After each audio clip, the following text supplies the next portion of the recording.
da sprememo vse te za povsem napačno pot, v katero naj bi Evropska unija šla.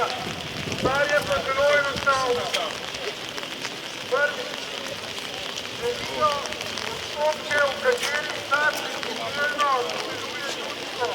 Ali bomo imeli javno šolstvo, javno zdravstvo, ali bomo privilegirane pravice, To je sod proti sporazumu med Združenimi državami Amerike in pa ZDA, ki sledi šolstvo slovenske prestolnice v Ljubljani na Prešernovem trgu.